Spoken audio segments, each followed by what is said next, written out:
Hello students, I am Bhanu sir from लक्ष्य institute. आज बड़ा अपन यूनिट्स एंड मेजरमेंट्स में एक बड़ा ही इंटरेस्टिंग टॉपिक स्टार्ट करेंगे। टॉपिक का नाम है एरर। सबसे पहले समझेंगे वर्ड एरर का मतलब। एरर वर्ड का मतलब होता है गलती, जो ह्यूमंस का एक कॉमन नेचर है, कॉमन बिहेवियर। अपन डेली लाइफ में चाहे अपन रेगुलर रूटीन की बात करें, पढ़ाई की बात करें, एक्सपेरिमेंट्स की बात करें, मेजरमेंट्स की बात करें, तो ह्यूमंस अलग अलग जगह गलती करते हैं। रीजन क्योंकि वो ट्राई करते हैं, है ना। तो आप जितना ट्राई करोगे गलती उतनी ज्यादा हो सकती है। तो गलती होना बुरा नहीं है, अच्छा है, क्योंकि उससे आप एक्यूरेसी की तरफ बढ़ते हो।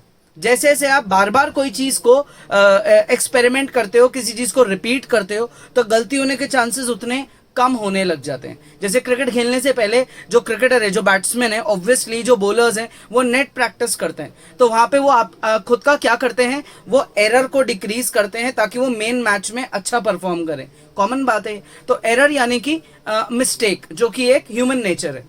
अब सबसे पहले अपन पढ़ेंगे इस चैप्टर में एरर एनालिसिस। सबसे पहला टॉपिक है अपना एरर एनालिसिस, यानी कि गलती को पहचानना, गलती क्यों हुई है उसका रीजन ढूंढना, गलती कितने मेजरमेंट से हुई है वो भी ढूंढना। देखो, एरर एनालिसिस जो है बेसिकली ये डिपेंड करता है on the type of the instrument जो आप मेजरमेंट करने के लिए यूज कर रहे हो। जैसे एग्जांपल, मैंने मार्केट से एक मेटल बॉल खरीदी और उस बॉल का जो डायमीटर है वो एक्चुअल में बॉल के डब्बे पे लिखा हुआ है कि इस बॉल का जो डायमीटर है वो 25.46 मिलीमीटर। ये बॉल का एक्चुअल डायमीटर है। अब मेरे को ये डायमीटर पता था, मैंने मेरे 3 फ्रेंड्स को क्या किया, इस बॉल को ले जाके दे दिया और उनको बोला कि इसका डायमीटर मुझे फाइंड करके दो। मान लो जो पहला फ्रेंड उसका नेम है छोटू। छोटू ने क्या किया, मुझे आंसर दिया कि इस बॉल का डायमीटर है 25 मिलीमीटर। एक्चुअल तो मुझे पता था, मैं छोटू से जानना चाहता हूं कि क्या डायमीटर है। उसने ये आंसर दिया। तो अब जब उसने ये आंसर दिया, ठीक है, तो उस केस में जो छोटू है, मैंने उससे पूछा यार कि ये मेजर कैसे किया तुमने। तो छोटू ने बोला कि मैंने यहाँ पे एक डिवाइस का यूज करा, एमएम स्केल डिवाइस का यूज करके मैंने इसका डायमीटर निकाल दिया।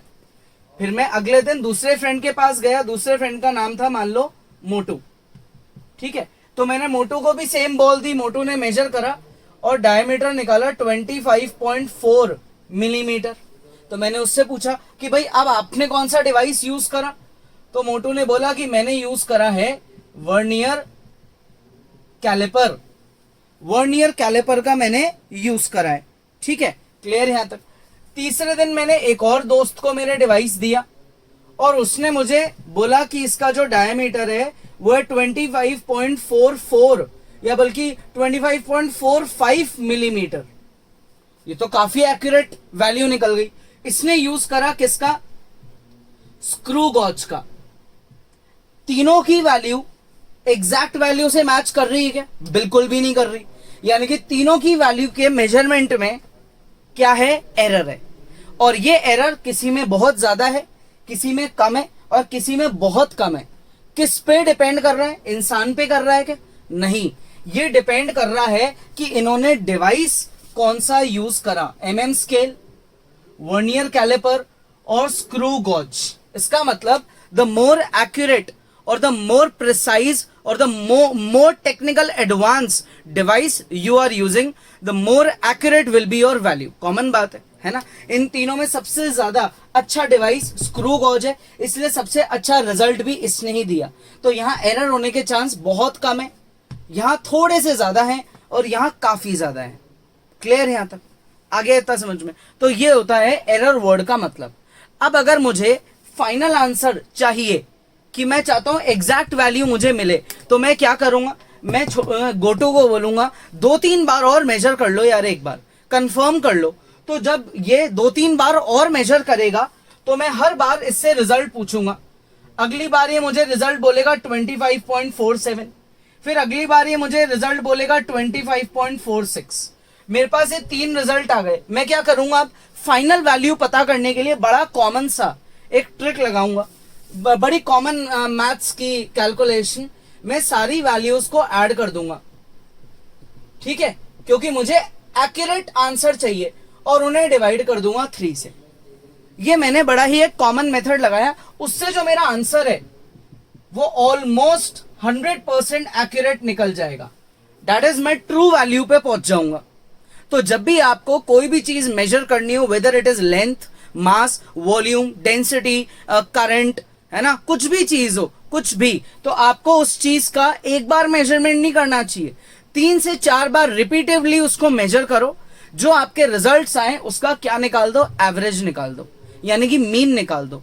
तो जो आपका फाइनल आंसर होगा वो ट्रू वैल्यू से मैच ऑलमोस्ट या पूरी तरीके से कर जाएगा, ठीक है। तो एरर होने के चांसेस और ज्यादा डिक्रीज हो जाएंगे जितनी बार अपन प्रिसाइजली मेजर करने लग जाएंगे। आ गई बात समझ में, ठीक है। अब इन तीनों में एक नई टर्म का अपन इंट्रोडक्शन लेते हैं। नई टर्म है अपने लिए लीस्ट काउंट। लीस्ट काउंट कभी भी उस चीज पे डिपेंड नहीं करती है जिसको आप मेजर कर रहे हो। जैसे मार्कर की लेंथ मेजर कर रहे हो, बॉल का डायमीटर मेजर कर रहे हो, घर में करंट कितना आ रहा है वो मेजर कर रहे हो। इन फिजिकल क्वांटिटीज पे लीस्ट काउंट डिपेंड नहीं करता है। लीस्ट काउंट डिपेंड करता है ऑन द डिवाइस जिसपे आप, जिसको यूज करके अपन मेजरमेंट कर रहे हैं। जितना एक्यूरेट डिवाइस होगा लीस्ट काउंट की वैल्यू उतनी कम होगी। तो इन तीनों में सबसे कम एक्यूरेट है मिलीमीटर स्केल। तो मिलीमीटर स्केल की लीस्ट काउंट की वैल्यू है 1 millimetre. Vernier calliper 0.1 millimetre, screw gauge 0.01 millimetre. ये इनकी लीस्ट काउंट वैल्यूज है। सबसे कम लीस्ट काउंट उधर है, ठीक है, इसलिए सबसे ज्यादा एक्यूरेट है। यहां पे अगर एक्यूरेसी की बात करें तो बोला जाएगा मैक्सिमम, ठीक है, और यहां एक्यूरेसी की बात करें तो बोला जाएगा minimum. Number of significant figures की बात करें तो इसमें जो सिग्निफिकेंट फिगर्स निकलेंगे अपने रिजल्ट के, जैसे यहां निकले कितने सिग्निफिकेंट फिगर्स, 4, यानी कि मैक्सिमम एक्यूरेसी, और यहां सिग्निफिकेंट फिगर्स निकलेंगे मिनिमम, यानी कि मिनिमम एक्यूरेसी। तो ये होता है लीस्ट काउंट का मतलब। It is the smallest measurement up to which your device can measure. तो मिलीमीटर स्केल सबसे छोटा मेजरमेंट कर सकता है 1 मिलीमीटर का, उससे छोटा नहीं कर सकता वो, 1 मिलीमीटर या उससे ज्यादा कर सकता है। वर्नियर कैलिपर 0.1 मिलीमीटर या उससे ज्यादा एक्यूरेटली मेजर कर सकता है। स्क्रू गॉज 0.01 मिलीमीटर या उससे ज्यादा एक्यूरेटली मेजर कर सकता है। क्लियर, आ गया समझ में। अगर इसके अलावा जैसे बात करें अपन अपनी स्टॉप क्लॉक की, स्टॉप क्लॉक, ठीक है, तो नॉर्मल जो क्लॉक्स होती है जो अपन अपने घरों में यूज करते हैं, या रिस्ट वॉच जो अपन घड़ी में जो अपन हाथ में पहनते हैं, तो उसके कंपैरिजन में जो स्टॉप क्लॉक है वो और भी ज्यादा एक्यूरेट होती है। आजकल तो अपन सबके मोबाइल फोन्स में ही होती है ना, वो बल्कि सेकेंड्स क्या, वो माइक्रो सेकेंड्स तक मेजर कर सकता है। तो स्टॉप क्लॉक का जो लीस्ट काउंट होता है वो होता है 0.1 सेकेंड। कहा 1 सेकेंड, एक टिक में ही निकल गया 1 सेकेंड। उसका देखो लीस्ट काउंट कितना सा है। और अगर बात करें टेम्परेचर मेजर करने वाला device, that is thermometer. Thermometer का लीस्ट काउंट होता है 1 डिग्री सेल्सियस।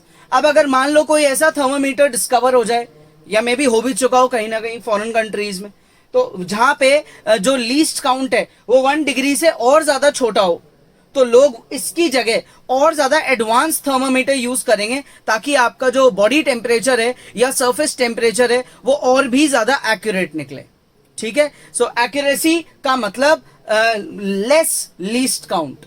लीस्ट काउंट छोटी है तो एक्यूरेसी ज्यादा है, यानी कि सिग्निफिकेंट ज्यादा है फिगर्स, यानी कि हम कॉन्फिडेंट है हमारे मेजरमेंट को लेके, ठीक है। आ गया समझ में, कॉपी करो। अब बात करते हैं देखो किसकी, permissible error due to least count. इसका मतलब ये वो मैक्सिमम पॉसिबल एरर है जो आपके डिवाइस पे डिपेंड करता है। परमिसिबल एरर यानी कि वो एरर जिसकी आपको परमिशन दी गई है आपके डिवाइस को देखते हुए, यानी कि एक तरीके से ही लीस्ट काउंट पे डिपेंड करता है। तो अगर बात करें permissible error, so it directly depends on your least count जो आपके डिवाइस की होती है। जैसे अगर मिलीमीटर स्केल की बात करी जाए मिलीमीटर स्केल। अब मान लो मैंने एक आपको डिवाइस दिया, जैसे ये मार्कर दिया, ठीक है, और आपको बोला है कि इसकी लेंथ मेजर करो। अब आप यूज कर रहे हो मिलीमीटर स्केल। इसकी जो ट्रू वैल्यू है, इस मार्कर की जो ट्रू वैल्यू है, मान लेते हैं कि वो ट्रू वैल्यू है 25 मिलीमीटर। अब मिलीमीटर स्केल की जो लीस्ट काउंट वैल्यू है वो होती है 1 मिलीमीटर। तो जो आपका मैक्सिमम गलती करने का जो चांस है, यानी कि जो आपकी वैल्यू होगी, ठीक है, मेजर्ड वैल्यू, आपकी मेजर्ड वैल्यू मेरे अकॉर्डिंग मिलीमीटर स्केल को यूज करके लाई करनी चाहिए 25 माइनस 1 से 25 प्लस 1 के बीच में। That is your measured value must lie between 24 millimetre 26 millimetre. आप सबसे कम गलती, मतलब जो आपकी मैक्सिमम गलती करने के चांसेस है, वो उसकी लीस्ट काउंट है। 24 से छोटा अगर आपने मेजरमेंट दिया तो वो बिल्कुल भी एक्सेप्टेबल नहीं है। 26 से बड़ा दिया तो भी वो एक्सेप्टेबल नहीं है। That is 1 millimetre is your maximum range, कि आप इससे ज्यादा गलती नहीं कर सकते। अब आप चाहे छोटा आंसर दो मेजर करके या बड़ा दो, लेकिन 1 मिलीमीटर से ज्यादा आप इनएक्यूरेट आंसर नहीं दोगे। अब यही मार्कर मैंने आपको मेजर करने के लिए बोला, और आपने इस बार यूज करा किस चीज का? वर्नियर कैलिपर का। ठीक है, आपने यूज करा किस चीज का भाई? वर्नियर कैलिपर का। वर्नियर कैलिपर की लीस्ट काउंट होती है 0.1 मिलीमीटर। तो इस बार आप काफी एक्यूरेट डिवाइस यूज कर रहे हो। तो यार जब आप काफी एक्यूरेट डिवाइस यूज कर रहे हो तो मैं यही चाहूंगा ना कि आपका आंसर भी काफी एक्यूरेट निकले। तो इस केस में जो आपकी मेजर्ड वैल्यू है, मेजर्ड वैल्यू वो कहां से कहां के बीच में लाई करनी चाहिए? ट्रू वैल्यू माइनस एरर या फिर ट्रू वैल्यू प्लस एरर। ठीक है, तो इस केस में जो आपका आंसर है वो आना चाहिए 24.9 मिलीमीटर से बड़ा और 25.1 मिलीमीटर से छोटा। तो अब आप बताओ दोनों के केस में ज्यादा एक्यूरेसी इधर है। सिमिलरली अगर अपन बात करें किसकी? स्क्रू गॉज की, which is comparatively a better device than vernier caliper, क्योंकि इसका लीस्ट काउंट और भी ज्यादा कम होता है, इतना सा लीस्ट काउंट है। तो इस केस में जो मेरी मेजर्ड वैल्यू की रेंज है, ठीक है, वो होगी 25 जो ट्रू वैल्यू है, माइनस करो लीस्ट काउंट, तो ये हो गया 24.99 मिलीमीटर से 25.01 मिलीमीटर। सो परमिसेबल एरर जो है वो डिवाइस के, जो मेजर करने वाला डिवाइस है उसकी लीस्ट काउंट पे डिपेंड करता है। लीस्ट काउंट अगर ज्यादा होगी तो परमिसेबल एरर भी ज्यादा होगा, लीस्ट काउंट कम होगा तो परमिसेबल एरर भी कम होगा। ठीक है, कॉपी करो। नेक्स्ट टॉपिक है अपना क्लासिफिकेशन ऑफ एरर्स। जो फर्स्ट क्लासिफिकेशन है एरर की, it is based on cause of error. It is based on cause of error. ठीक है, जो अभी अपन पहले पढ़ेंगे। And second, it is based on magnitude of error. ये किस पे बेस्ड है? Magnitude of error. मैग्नीट्यूड का मतलब वैल्यू। ठीक है, ये अपन इसके बाद में पढ़ेंगे। तो सबसे पहले पढ़ते हैं based on cause of error. इसकी कितनी टाइप्स होती है वो पढ़ेंगे। फर्स्ट टाइप, दो टाइप्स होती है इसकी। पहली होती है सिस्टमैटिक एरर। पहली टाइप होती है सिस्टमैटिक एरर और दूसरी टाइप होती है रैंडम एरर। ठीक है भाई, इस क्लासिफिकेशन के बारे में अपन बाद में पढ़ेंगे, पहले अपन इसको कंप्लीट करते हैं। तो सिस्टमैटिक एरर ये अपना पहला टॉपिक है। किसके बारे में पढ़ना है? Systematic error. सिस्टमैटिक एरर, जब भी आप कुछ मेजरमेंट करते हो तो उसमें सिस्टमैटिक एरर आने के जो रीजंस है वो 3 रीजंस कॉमनली माने जाते हैं। पहला रीजन इज इंस्ट्रूमेंटल रीजन। पहला रीजन क्या है? इंस्ट्रूमेंटल रीजन, यानी कि वो रीजन है इंस्ट्रूमेंटल एरर। तो instrumental error is due to the type of the instrument which are you using. जैसे अपन ने अभी इतनी देर से बात कर रहे हैं किसकी? MM स्केल, फिर अपन ने बात करी वर्नियर कैलिपर और फिर स्क्रू गॉज। जितना ज्यादा एक्यूरेट इंस्ट्रूमेंट यूज करोगे उतना कम एरर होने के चांसेस होंगे। सो ये सबसे ज्यादा एक्यूरेट है और ये लीस्ट एक्यूरेट है। इसमें एरर सबसे ज्यादा आएगा, इसमें एरर सबसे कम आएगा। तो ये पहला एरर है इंस्ट्रूमेंटल एरर। ठीक है यहां तक। नेक्स्ट अब बात करते हैं किस चीज की, when you are ignoring some facts, error which is arised due to ignoring facts. कुछ फैक्ट्स को इग्नोर कर रहे हैं अपन। जैसे एग्जाम्पल अगर अपन बात करें सिंपल पेंडुलम की, किसकी बात करें अपन, सिंपल पेंडुलम की। तो सिंपल पेंडुलम क्या होता है भाई, सिंपल पेंडुलम एक डिवाइस होता है जिसमें आप एक वायर से एक फ्री बॉल, ठीक है, जिसको नॉर्मली बोला जाता है बॉब, को आप ऐसे हैंग कर देते हो और वो ऐसे टू एंड फ्रो मोशन में जाती है, ऐसे मूव करती है बॉल, इधर जाती है और फिर इधर से घूम के वापस इधर भी जाती है। इस डिवाइस को सिंपल पेंडुलम कॉमनली बोला जाता है ना। It is a kind of a simple pendulum. तो जब आप इस सिंपल पेंडुलम में इसका टाइम पीरियड या इसकी फ्रीक्वेंसी, इनमें से किसी भी चीज को मेजर करते हो तो नॉर्मल केसेस में अपन इग्नोर कर देते हैं, जैसे एयर रेजिस्टेंस को। तो उस केस में आपके टाइम पीरियड की एक्चुअल वैल्यू नहीं निकलेगी। इसीलिए अगर आप while calculating the time period, अगर आप एयर रेजिस्टेंस को भी ध्यान में रखोगे तो आपके पास एक्चुअल टाइम पीरियड आ जाएगा। ठीक है। तो ignoring some facts like ignoring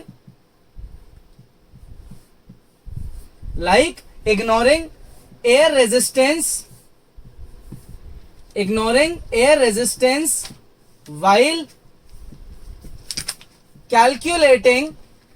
while calculating time period for simple pendulum। Simple pendulum का टाइम पीरियड कैलकुलेट करते टाइम अगर एयर रेजिस्टेंस को आपने इग्नोर कर दिया, which is basically a fact कि एयर में रेजिस्टेंस होता है, तो उस केस में आप कभी भी एक्चुअल वैल्यू पे नहीं पहुंचोगे। जो आपकी मेजर्ड वैल्यू है वो हमेशा ट्रू वैल्यू से या तो थोड़ी सी कम रहेगी या थोड़ी सी ज्यादा रहेगी। दैट इज उसके अप्रोक्सीमेटली इक्वल होगी, एग्जैक्टली इक्वल कभी भी नहीं होगी। ठीक है। नेक्स्ट, अब इसका जो थर्ड रीजन है सिस्टमैटिक एरर का, वो थर्ड रीजन है भाई, we are not including surroundings. That is there is a certain change in, किसी दिन चेंज आ गया टेम्परेचर में या फिर चेंज आ गया मान लो ह्यूमिडिटी में।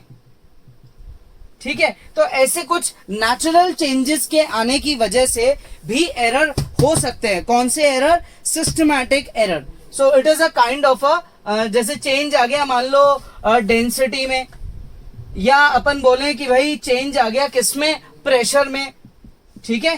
तो ये भी एक रीजन होता है सिस्टमैटिक एरर होने के। क्लियर? तो अगर अपन चाहते हैं कि अपने मेजरमेंट में बहुत ज्यादा एक्यूरेसी आ जाए, यानी कि एरर का अमाउंट बहुत कम हो, तो अपने को इंस्ट्रूमेंटल एरर को कम करना पड़ेगा by using a better instrument. अपने को फैक्ट्स को इग्नोर नहीं करना चाहिए, उनको ध्यान रखना चाहिए, फॉर्मूला उस अकॉर्डिंग लगाना चाहिए। और अगर सराउंडिंग्स में कोई चेंज आ रहा है तो उस चेंज के इफेक्ट को मिनिमाइज करना चाहिए, ताकि आपकी जो मेजर्ड वैल्यू है वो ट्रू वैल्यू से काफी हद तक मैच कर जाए, एरर बहुत कम हो। ठीक है। कॉपी करो। Next, second category based on cause of error. Cause of error का दूसरा टाइप होता है रैंडम एरर। ये वो एरर है जिसका एक्चुअल रीजन, एरर होने का एक्चुअल रीजन अपने पास नहीं है। अगर बात करें कि भाई रैंडम एरर आपके मेजरमेंट में हुआ है और उसका एक्चुअल रीजन बताओ, तो अपन नहीं बता सकते। There is no actual reason. जैसे एग्जाम्पल, आप बहुत ही सेंसिटिव डिवाइस के थ्रू किसी हल्की चीज का वेट मेजर कर रहे हो मान लो, है ना, तो उस केस में जो सराउंडिंग्स में जो नंबर ऑफ पीपल है वो अगर चल रहे हैं, वॉकिंग कर रहे हैं, एयर कितनी प्रेजेंट है, आसपास व्हीकल्स कितने हैं, मतलब अलग अलग चीजें जो अपने दिमाग में भी नहीं होती, वो चीजें भी आपकी मेजर्ड वैल्यू पे इम्पैक्ट डाल सकती है, ताकि जो ट्रू वैल्यू है उससे आपका आंसर मैच ना करे। सो रैंडम मतलब कुछ भी, कोई भी रीजन की वजह से एरर आ जाना, इसलिए इसका कोई एक्चुअल रीजन नहीं है। तो एरर को कम करने का और एक्यूरेसी को बढ़ाने का एक ही तरीका होता है, विच इज, इसका जो क्योर है वो एक ही है। क्या चीज? आप रिपीटिव मेजर करो, रिपीटिवली मेजर करो। जब भी किसी चीज को मेजर कर रहे हो, whether it is mass, whether it is density, volume, length, current, है ना, इंटेंसिटी ऑफ लाइट, कुछ भी अगर आप मेजर कर रहे हो तो उसको आप बार बार मेजर करो, 3 से 4 बार, और फिर हर मेजरमेंट को लिखो और उसका एवरेज निकाल दो। तो आप बोलोगे कि इस बार जो मेरा आंसर आया वो काफी एक्यूरेट है, मैं उसके बारे में काफी कॉन्फिडेंट हूं। क्लियर? तो ये अपन ने पढ़ा है फर्स्ट क्लासिफिकेशन। अब अपन पढ़ेंगे second classification. Second classification based on magnitude of error. Magnitude का मतलब वैल्यू, अमाउंट ऑफ एरर। जब भी आप किसी भी चीज को मेजर करते हो तो एक बार में आपका आंसर कभी भी एक्यूरेट नहीं आता, ये फिजिक्स बोलती है। इसीलिए आपको एक्यूरेसी तक अगर पहुंचना है तो बार बार मेजर करो, हर बार उसका रिजल्ट लिखो, और जितनी बार भी आपने मेजर करा है उसका मीन निकाल दो। तो जो मीन वैल्यू होती है वो काफी हद तक ट्रू वैल्यू यानी कि एक्यूरेट वैल्यू मानी जाती है। तो अगर वही सेम अगर अपन बात करें किसकी, अपने बॉल की, है ना, बॉल है अपने पास और अपन उसका डायामीटर मेजर करना चाहते हैं।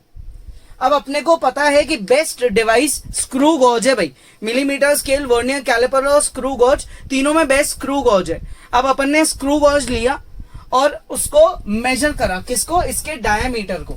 जो आपका फर्स्ट रिजल्ट है मेजरमेंट का, मान लो वो फर्स्ट रिजल्ट आपका डायामीटर का आया D1, ठीक है। सिमिलरली जो सेकंड रिजल्ट है वो आया D2, थर्ड रिजल्ट आया D3, फोर्थ रिजल्ट आया D4। ये रिजल्ट्स काफी आपस में क्लोज हैं, है ना, जैसे 2.01, 2.011 या 2.012, 2.013 बहुत क्लोज है आपस में, ठीक है। तो अब मैं चाहता हूं कि मुझे मैक्सिमम एक्यूरेट वैल्यू मिले, which is the best value. तो उसके लिए मैं यहां पे क्या निकालूंगा? मीन निकालूंगा। मैंने जितनी बार भी ऑब्जर्वेशन किया है यानी कि मेजरमेंट किया है, मैं उसे ऐड करके डिवाइड कर दूंगा नंबर ऑफ टाइम्स मैंने जो एक्सपेरिमेंट किया। 4 बार मेजर किया तो 4 से डिवाइड, 3 बार किया 3 से डिवाइड, 5 बार किया 5 से डिवाइड। सिमिलरली अगर मान लो मैंने n टाइम्स मेजरमेंट किया तो मैं n टाइम्स उसे ऐड करके n से क्या कर दूंगा? डिवाइड कर दूंगा। इसको बोलते हैं मीन वैल्यू। क्या बोला जाता है इसको? मीन वैल्यू, जिसको क्या कंसिडर कर लिया जाता है? ट्रू वैल्यू या फिर एक्यूरेट वैल्यू, ठीक है। क्योंकि आपके पास कोई और तरीका नहीं है इसके अलावा इससे बेस्ट एक्यूरेट वैल्यू तक पहुंचने का। एक ही तरीका है, बेसिक तरीका। बार बार आप एक एक्सपेरिमेंट को कंडक्ट करो, हर बार उसके रिजल्ट्स को आप लिखो और सारे रिजल्ट्स का एवरेज निकाल दो। तो जो आपका आंसर आएगा which is the mean value, वो आपका बेस्ट पॉसिबल आंसर होगा, ठीक है। क्लियर है यहां तक? अब अपन इस पे बेस्ड पढ़ते हैं सबसे पहली टाइप का एरर। टाइप नंबर 1, इसको बोलेंगे अपन एब्सोल्यूट एरर, ठीक है। एब्सोल्यूट एरर का मतलब कि हर बार जो आपने मेजरमेंट किया उस मेजरमेंट में और ट्रू वैल्यू में कितना डिफरेंस है। पहली बार जो आपने मेजरमेंट किया वो था D1, ट्रू वैल्यू है DM, D मीन मतलब DM। तो अब आप इन्हें माइनस कर दो तो आपका फर्स्ट टाइम का एब्सोल्यूट एरर आ जाएगा डेल्टा D1। ऐसे ही सेकेंड टाइम का एब्सोल्यूट एरर, सेकेंड टाइम की वैल्यू माइनस कर दो। थर्ड के लिए थर्ड टाइम की वैल्यू को माइनस कर दो। फोर्थ के लिए फोर्थ टाइम की वैल्यू को माइनस कर दो। जितनी बार आपने एक्सपेरिमेंट कराए उतनी बार आप माइनस करते जाओ तो आपके हर बार का एब्सोल्यूट एरर निकल जाएगा। एब्सोल्यूट एरर की बात ध्यान रखना, absolute error can be either positive और नेगेटिव। ये पॉजिटिव भी हो सकता है या फिर नेगेटिव भी हो सकता है। डिपेंड कि आपने जो ट्रू वैल्यू है उससे आपने मेजर्ड वैल्यू थोड़ी सी छोटी मेजर कर ली या थोड़ी सी बड़ी मेजर कर ली। छोटी मेजर करोगे तो नेगेटिव आंसर आएगा, बड़ी मेजर कर लोगे तो पॉजिटिव आंसर आएगा। क्लियर यहां तक? आगे इतनी बात समझ में है ना? सॉरी, बड़ी मेजर करोगे तो नेगेटिव आएगा, ऑब्वियसली बड़ा नंबर पीछे हो जाएगा, और छोटी मेजर करोगे तो पॉजिटिव आंसर आएगा।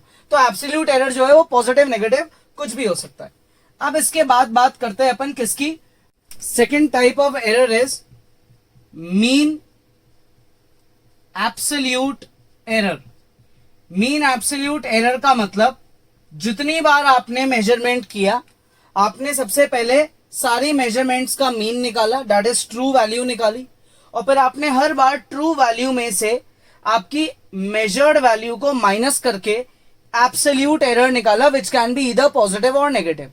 अब आपके जो ये एब्सोल्यूट एरर्स के आंसर आए हैं, उनके मैग्नीट्यूड का जो मीन होता है उसे मीन एब्सोल्यूट एरर बोलते हैं। क्या बोलेंगे अपन? It is the magnitude of mean of all absolute errors. It is the magnitude of mean of all absolute errors, यानी कि डेल्टा डी का मीन। पहली बार जो आपका एब्सोल्यूट एरर आया उसका मैग्नीट्यूड, देखो मॉड्यूलस लगाया अपन ने, क्यों? बिकॉज इनकेस अगर ये आंसर नेगेटिव आया तो मॉड्यूलस उसको पॉजिटिव कर देगा। हर बार आपको पॉजिटिव वैल्यू लेनी है किसकी? एब्सोल्यूट एरर की। सबको ऐड करना है और ऐड करके डिवाइड करना है नंबर ऑफ ऑब्जर्वेशंस से, उससे आपका निकल जाएगा मीन एब्सोल्यूट एरर। मैंने 5 बार एक्सपेरिमेंट करा, 5 बार मैंने एब्सोल्यूट एरर निकाला जो पॉजिटिव नेगेटिव कुछ भी हो सकता है। मैंने उन सब पे मॉड्यूलस लगाया, उनको पॉजिटिव में कन्वर्ट करा और फिर मीन निकाला। इसको बोला जाता है मीन एब्सोल्यूट एरर। ठीक है यहां तक? नेक्स्ट, मीन एब्सोल्यूट एरर के बाद आती है third type, which is known as relative error, also known as fractional error. ये बहुत इजी है। व्हाट इज रिलेटिव और फ्रैक्शनल एरर? क्या बोलेंगे अपन? It is the ratio. क्या बोलेंगे? It is the ratio. किसका रेशो है ये? It is the ratio of mean absolute error. It is the ratio of mean absolute error and to the true value, यानी कि दो चीजों का रेशो है। मीन एब्सोल्यूट एरर को तो आप लिखो ऊपर और उसका रेशो कर दो किसके साथ? ट्रू वैल्यू के साथ। इसको बोला जाता है रिलेटिव एरर, यानी कि फ्रैक्शनल एरर। ठीक है, आ गया समझ में? इसके बाद यहां करते हैं जैसे अपनी टाइप नंबर डी टाइप, यानी कि fourth type, which is percentage error. यानी कि आप एरर को परसेंटेज में एक्सप्रेस करना चाहते हो, तो जो आपका ये रिलेटिव एरर आया है उसको 100 से क्या कर दो? मल्टीप्लाई। ये जो आपका रिलेटिव एरर आया है इसको क्या कर दो? 100 से मल्टीप्लाई। ठीक है, mean absolute error divided by true value, ये तो होता है रिलेटिव एरर। इसको 100 से मल्टीप्लाई कर दोगे तो आपका एरर परसेंटेज में कन्वर्ट हो जाएगा, नोन एज परसेंटेज एरर। आ गया समझ में? तो ये अपनी एरर की टाइप्स थी on the basis of magnitude of error, यानी कि वैल्यूज आपको गिवन है, उन वैल्यूज का यूज करके आप क्या क्या चीजें कैलकुलेट करोगे। सबसे पहले ट्रू वैल्यू निकालोगे, फिर हर एक्सपेरिमेंट का एब्सोल्यूट एरर निकालोगे, फिर उन सबका एक साथ मीन एब्सोल्यूट एरर निकालोगे, फिर उनका फ्रैक्शनल एरर निकालोगे और फिर लास्ट में परसेंटेज एरर निकालोगे। ठीक है, इजी है। तो अब आप ये कॉपी करो, फिर अपन इस पे बेस्ड कुछ क्वेश्चंस की प्रैक्टिस करते हैं। नेक्स्ट, एक वायर है, मान लो कॉपर वायर, ठीक है, उसका डायामीटर मेजर करना है और अपन ने डिवाइस यूज करा जैसे स्क्रू गॉज। स्क्रू गॉज का यूज करके अपन डायामीटर मेजर कर रहे हैं। ठीक है, तो अपन ने 1 2 3 4 5 बार मेजरमेंट किया और हर बार की वैल्यू गिवन है। अब अपने को इसकी क्या निकालनी? मीन वैल्यू, मतलब ट्रू वैल्यू या एक्चुअल वैल्यू। तो वो कैसे निकाली जाएगी? जो आपके सारे मेजरमेंट्स हैं आप उन्हें यहां पे लिख दो। पहला मेजरमेंट, पहली बार डायमीटर 2.620, दूसरी बार डायमीटर 2.625, थर्ड टाइम डायमीटर आया 2.630, फोर्थ टाइम डायमीटर आया अपना 2.628, फिफ्थ टाइम डायमीटर आया 2.626। ये हमारे डायमीटर्स की वैल्यू है। ऑब्वियसली ये सब किस में है, सेंटीमीटर में। अब हम चाहते हैं कि हमको एक्चुअल वैल्यू मिले, यानी कि मीन वैल्यू। तो अपन इन सारी वैल्यूज को क्या करेंगे, एडअप करेंगे और डिवाइड कर देंगे जितनी बार एक्सपेरिमेंट किया गया। तो इन सब का टोटल निकालेंगे, ठीक है। तो इन सब का टोटल निकलेगा अपना 13.129 डिवाइडेड बाय 5, ठीक है। तो इसको 5 से डिवाइड करेंगे तो 5 2 ज़ा 10, 3 कैरी गया, 5 6 ज़ा 30, फिर 6 आ गया, यानी कि 2.6258 ये आपकी वैल्यू निकल गई। लेकिन क्या मैं आंसर यहां छोड़ सकता हूं क्या? नहीं। रीजन, इसमें सिग्निफिकेंट फिगर्स काउंट करो कितने हैं, 5। इन सब में कितने हैं, 4 सिग्निफिकेंट फिगर है इन सब में ही, है ना। तो ये एंडिंग 0 भी सिग्निफिकेंट फिगर ही होता है if it is after decimal. तो यानी कि मुझे इसको रिड्यूस करना पड़ेगा 4 में। तो इसकी जो मेरी फाइनल वैल्यू है वो हो जाएगी 2.626। कैसे किया मैंने राउंड ऑफ, लास्ट का डिजिट 8 5 से बड़ा होता है, इसलिए मैंने 5 में 1 जोड़ दिया और उसे 6 बना दिया। ये मेरा क्या है, ये मेरा एक्चुअल डायामीटर है वायर का। अब मुझे निकालने हैं क्या, एब्सोल्यूट एरर। मुझे बोला गया एब्सोल्यूट एरर निकालो, यानी कि delta D1, delta D2, delta D3, delta D4 और डेल्टा D5। तो अब एब्सोल्यूट एरर निकालने के लिए क्या करेंगे, ये जो अपनी एक्चुअल वैल्यू आई यानी कि मीन वैल्यू, इसमें से सबट्रैक्ट कर देंगे किसको, हर बार जो आपका रिजल्ट आया, first result, second, third, fourth, fifth and so on, इन्हें माइनस कर दो। तो ये हो गया भाई 2.626 माइनस करो पहली वैल्यू, तो ये हो गया 0.006। यूनिट आपकी सेम रहेगी विच इज सेंटीमीटर।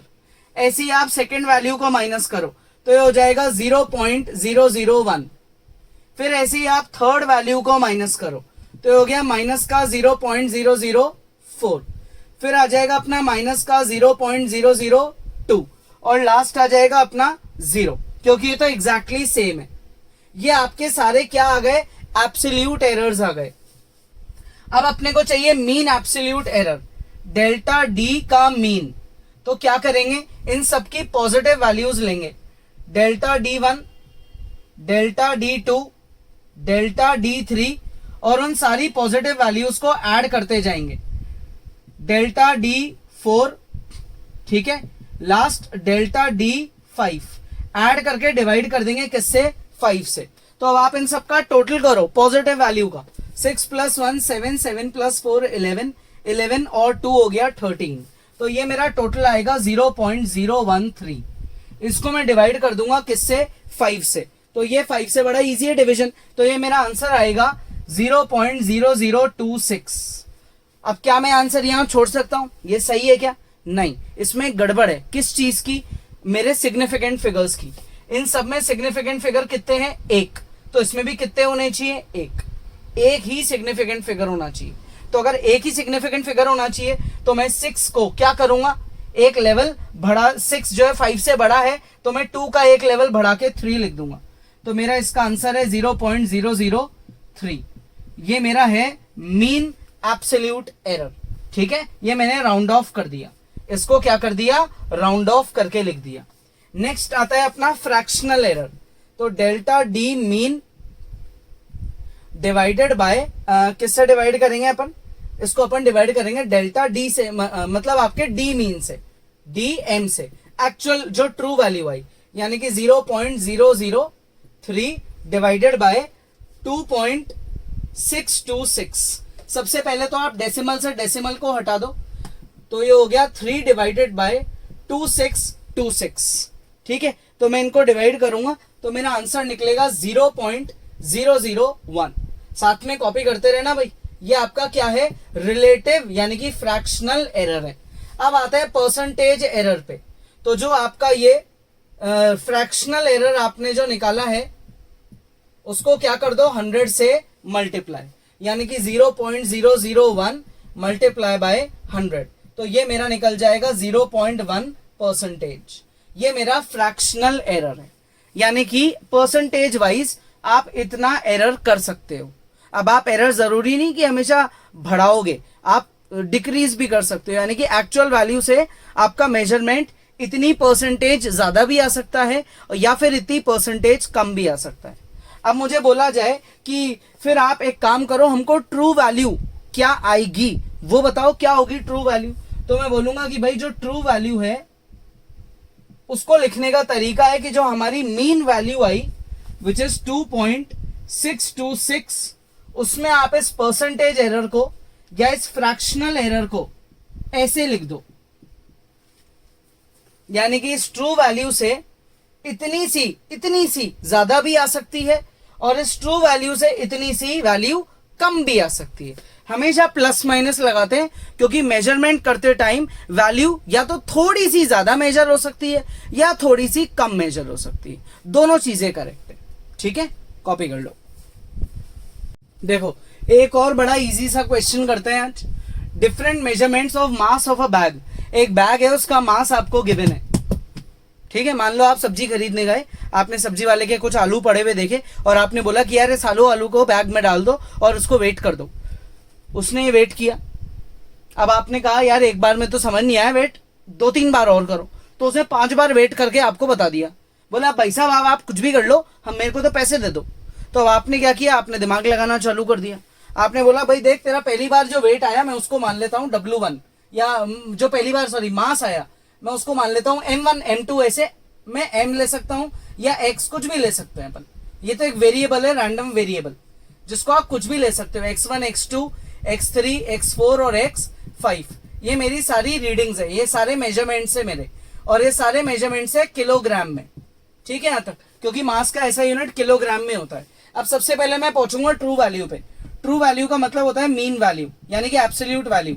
सारी वैल्यूज को एड अप कर दो और डिवाइड कर दो नंबर ऑफ ऑब्जर्वेशंस से। 5 बार मैंने इनको निकाला था, 5 बार ऐड कर दिया और डिवाइड कर दूंगा मैं 5 से। तो अब मैं इनका टोटल निकालूंगा और 5 से डिवाइड करूंगा। फटाफट आप खुद कैलकुलेशन कर लो, बहुत इजी कैलकुलेशन है। ठीक है ना, तो अब आप इनका टोटल बताओ क्या आएगा। टोटल आ गया मेरा 17, उसको मैं डिवाइड कर दूंगा 5 से तो आ जाएगा 3.4 किलोग्राम, यानी कि ये मेरे लिए ट्रू वैल्यू है। मतलब मैं इतने वेट के पैसे दे दूंगा सब्जी वाले को, ये मेरे लिए ट्रू वैल्यू है। अब मुझे निकालना है जैसे एब्सोल्यूट एरर, तो मैं एब्सोल्यूट एरर कैसे निकालूंगा, delta X1 delta X2 delta X3 delta X4 delta X5, इनको बोला जाता है absolute error.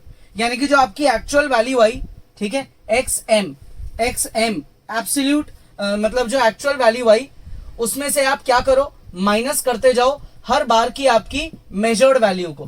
First measured value, second value, third measured, fourth measured और फिफ्थ मेजर्ड। अब आपका आंसर नेगेटिव पॉजिटिव कुछ भी आ सकता है, सारे एक्सेप्टेबल हैं। तो 3.4 माइनस 3.2 विच इज 0.2, फिर आएगा माइनस का 0.1, फिर आएगा 0, फिर आएगा 0.1, फिर आएगा माइनस का 0.2। ये सारी वैल्यूज आ गई किलोग्राम में। ये मेरा क्या है, एब्सोल्यूट एरर है।